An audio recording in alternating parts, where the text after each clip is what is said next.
Shalom, berjumpa lagi kembali dengan saya Mayurda Yuventi Baksuni, NIM 1.02.2021.0196. Saya di sini ingin meringkas kembali pelajaran di bab 3, yaitu dengan judul konsep profesi profesional dan profesionalisme.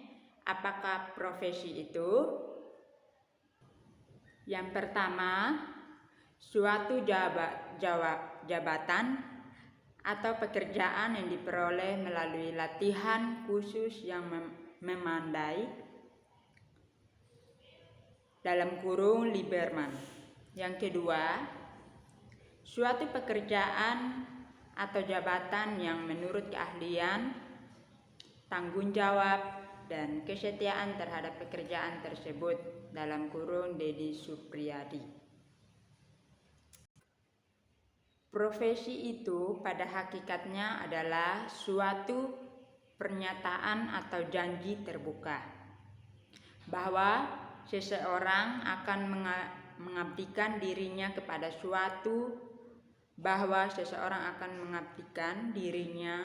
sesuatu jabatan atau pekerjaan dalam arti biasa, karena orang tersebut merasa terpanggil untuk menjabat pekerjaan itu. Makna pengertian di atas mengisyaratkan bahwa yang pertama, hakikat profesi adalah suatu pernyataan atas suatu janji terbuka. Suatu pernyataan atau suatu janji yang dinyatakan oleh tenaga profesional tidak sama dengan suatu pernyataan yang dikemukakan oleh non-profesional. Pernyataan profesional mengandung makna terbuka yang sungguh-sungguh, yang keluar dari lubuk hatinya. Pernyataan demikian mengandung norma-norma atau nilai-nilai etik. Yang kedua, profesi mengandung unsur pengabdian. Suatu profesi bukan bermaksud untuk mencari keuntungan bagi dirinya sendiri, baik dalam arti ekonomis maupun dalam arti psikis, tetapi untuk pengabdian pada masyarakat. Ini berarti bahwa profesi tidak boleh sampai merugikan, merusak, atau menimbulkan malapetaka bagi orang lain dan bagi masyarakat. Sebaliknya, profesi itu harus berusaha menimbulkan kebaikan, keberuntungan, dan kesempurnaan serta kesejahteraan bagi masyarakat.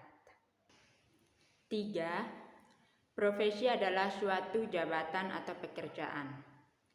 Suatu profesi erat kaitannya dengan jabatan atau pekerjaan tertentu yang dengan sendirinya menuntut keahlian, pengetahuan, dan keterampilan tertentu pula. Dalam pengertian profesi telah tersirat adanya suatu keharusan kompetensi agar profesi itu berfungsi dengan sebaik-baiknya. Dalam hal ini, pekerjaan profesional berbeda dengan pekerjaan-pekerjaan lainnya. B. Ciri-ciri profesi. Menurut Lieberman, ciri-ciri profesi adalah jabatan tersebut harus merupakan suatu layanan yang khas dan esensial serta jelas dapat dibedakan dari jabatan lain. Yang kedua, untuk pelaksanaannya tidak sekedar diperlukan keterampilan skills, tetapi juga kemampuan intelektual. Ketiga, diperlukan suatu masa studi dan latihan khusus yang cukup lama. Keempat, para praktisinya secara individual atau kelompok memiliki otonomi dalam bidangnya. Yang kelima, tindakan keputusannya dapat diterima oleh para praktisi yang bertanggung jawab. Yang keenam, layanan tersebut semata-mata tidak semata-mata untuk kepentingan ekonomi. Yang ketujuh, memiliki suatu kode etik. Ciri-ciri profesi. Yang pertama, pekerjaan itu mempunyai signifikasi sosial karena diperlukan mengabdi kepada masyarakat. Yang kedua, profesi menuntut keterampilan tertentu yang diperoleh melalui pendidikan dan pelatihan yang lama dan intensi serta dilakukan dalam tenaga tertentu yang secara sosial dapat dipertanggungjawabkan. 3. Profesi didukung oleh suatu disiplin ilmu. Yang keempat, ada kode etik yang jelas dan tegas terhadap pelanggaran kode etik. Yang kelima, sebagai konsekuensi dari layanan yang diberikan kepada masyarakat, maka anggota profesi secara perorangan ataupun kelompok memperoleh imbalan finansial. C. Syarat-syarat profesi. Yang pertama itu dalam melaksanakan pekerjaan, penerapan ilmu yang melandasi profesi didasarkan pada kepentingan individu dalam setiap kasus. Yang kedua, mempunyai mekanisme internal yang terstruktur yang mengatur rekrutmen, pelatihan, dan pemberian lisensi izin kerja. Serta yang ketiga, memiliki ukuran standar untuk praktik yang etis dan memadai dalam mengembang dan tanggung jawab utama terhadap kebutuhan kliennya. D. Konsep profesi keguruan. Dalam kaitan ini, barangkali Anda juga sudah sering mendengarnya mengajar dikatakan paduan antara ilmu dan seni. Ini tentu terkait dengan kasus yang beraneka ragam dan yang tidak mungkin ditangani secara beragam. Teknik tertentu mungkin efektif diterapkan untuk peserta didik di satu desa, tetapi kurang efektif juga diterapkan pada peserta didik di kota. Karena itu, sering dikatakan bahwa tidak ada resep dalam pendidikan. Artinya, guru harus kreatif dalam melayani anak didik karena setiap anak mempunyai keunikan tersendiri. Disinilah letaknya seni mengajar yang sangat tergantung dari kemauan, kemampuan, dan kekayaan pengalaman mengajar seorang guru. E. Jabatan guru sebagai profesi.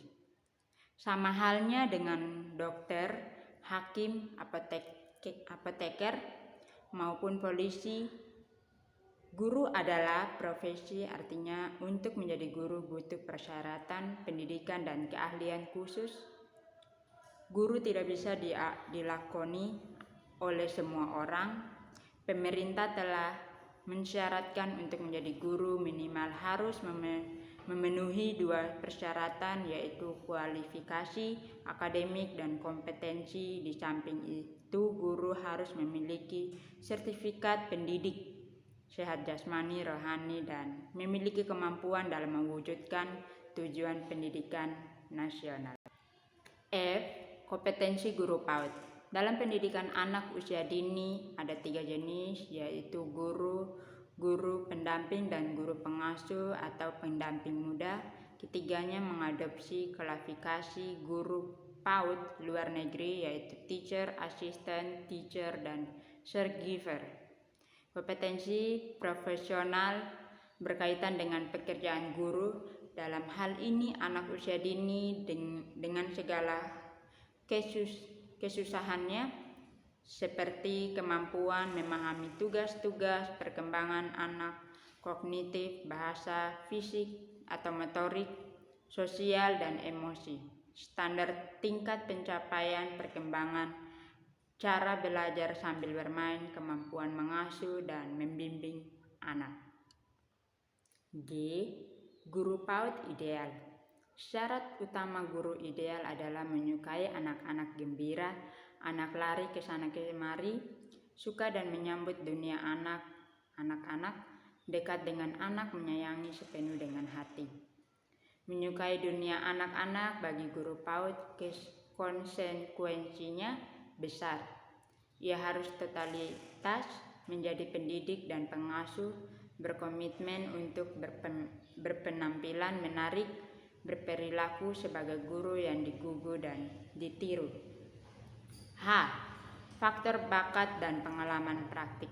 Kompetensi guru PAUD tersebut tidak bisa datang sendirinya, tetapi memerlukan proses panjang.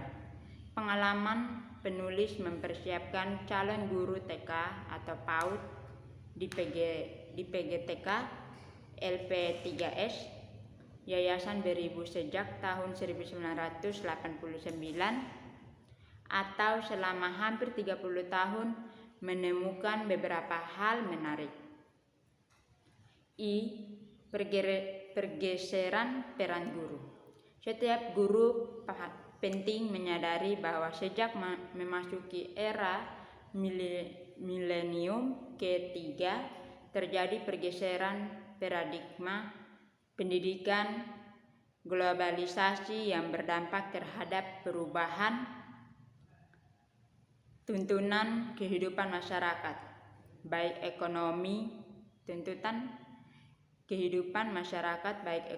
dan sosial politik termasuk pendidikan.